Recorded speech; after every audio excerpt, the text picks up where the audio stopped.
Hey, what's up, guys? Welcome back to the YouTube channel. I am John Kurtz. I would appreciate each and every one of you subscribing, liking the video, and commenting. It really helps me out a ton. And hey, I know there's comments aplenty. I know you all have takes. I know some of you hate my takes, whatever it might be. The commenting really helps me, and it's just fun, guys. Let's have some fun with this. It's college football. The rivalries are fun. Let's do it. Now, today I have to show you, first and foremost, I am rocking the old school Big 8 shirt, all right? I'm going to wear that out around town today. I've never been more proud to wear it than I am right now that the Big 8 actually is a thing again. See you, Texas and Oklahoma. The rest of us are left in the Big 8. And a lot of shots have been taken at Texas and their arrogance on the way out the door, how they're handling this. Now it's even extended into Texas politics, which you knew was coming, right? You knew that had to be coming. But I have to give a shout out first and foremost here before we get going to Texas Senator Lois Kolkhorst from District 18. She is I'm told, a business owner and is a graduate of TCU, which now you can probably understand where this is going. There was a state Senate select committee that held a hearing on the future of college sports in Texas yesterday. Bob Bowlesby was there, obviously, Big 12 commissioner. Jay Hartzell, the president at the University of Texas, was also there. And my girl, Senator Lois Kolkhorst, was definitely there. And she jammed an alley-oop right in over the top of Hartzell, who unknowingly walked into it and threw the alley himself. Just watch this. This is fantastic stuff. What's your athletic budget? It's over $200 million. It's probably 220, 225 in that range. Where does that put you in the U.S.? Depending on how you count, probably first. And that's without a winning football team of late. It's in spite of our football team. We've been winning, just not like we like to win. 3-7 against the Horned Frogs.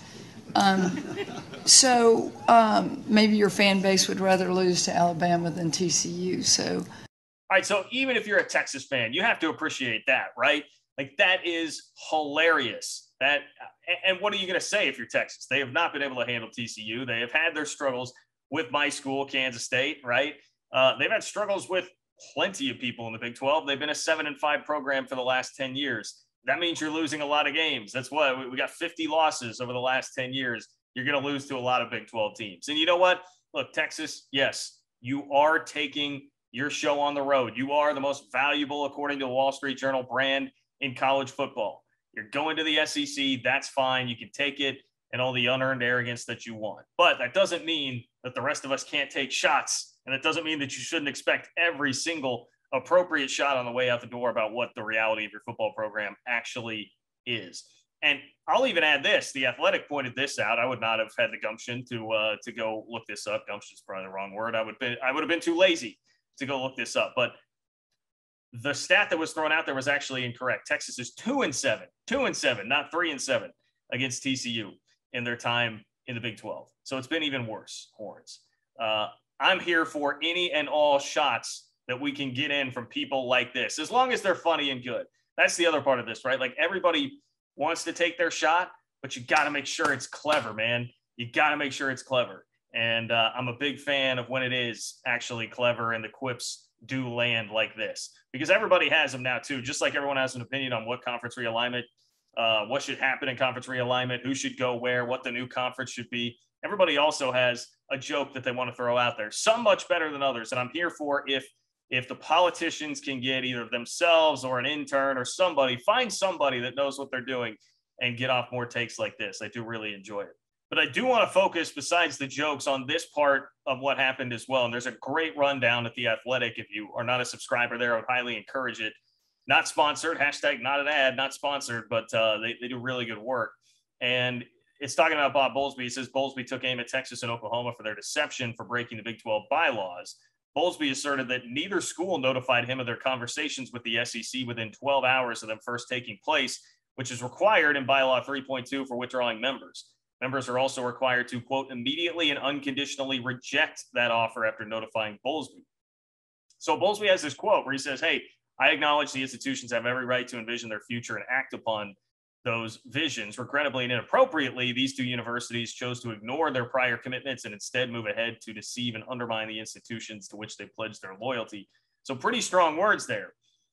Hartzell, the university president at Texas, said he sent a letter to Bowlesby on Monday saying they have not violated any Big 12 bylaws and defended that stance by arguing his interpretation of Section 3.2 says that if a conference reaches out to us or induces us to move, I have a duty to report it, but not if we're the ones doing the reaching out. So Texas is saying, look, it wasn't the SEC that came and hit on me. If that were the case, I'd go tell my wife that happened. But this was me going out of my way to cheat on you. It was me instigating it first. So it's all fine, right? I mean, does that make any sense at all? And State Senator Charles Perry told Hartzell that's splitting hairs in a big way. Hartzell said, to our mind, we were transparent. We reached out as soon as we made a decision, and that's why we're here today. Now, you guys reached out after the story was broken by Texas A&M finding out about it and getting upset. None of this checks out, man. Hartzell also said that he did not have any conversations with the SEC. I mean, come on, dude. Or with ESPN. I'm sorry, with ESPN.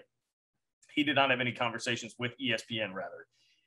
That, to me, seems almost impossible to believe in this whole process, right? We know that ESPN obviously had a role in this. So this is going to be one of the things that, as I say, see you in court all the time on Twitter. Follow me on Twitter at JL Kurtz, by the way. All my see you in court tweets. This is exactly why this type of thing is going to come up, and it's going to be fascinating to see how all of this gets legislated and what kind of money is going to be coming back to the Big 12. Again, guys, please click subscribe if you have not subscribed to the channel. I'm turning out content left and right now. If you're a Big 12 fan, if you're a college football fan, we'll keep it going as we roll right into football season here. Please like the video. Please comment. Let me know your take. If you're a Texas fan, come at me, man. I don't care. I'm here for all the comments. I love it. It makes college football fun. We'll talk to you guys soon.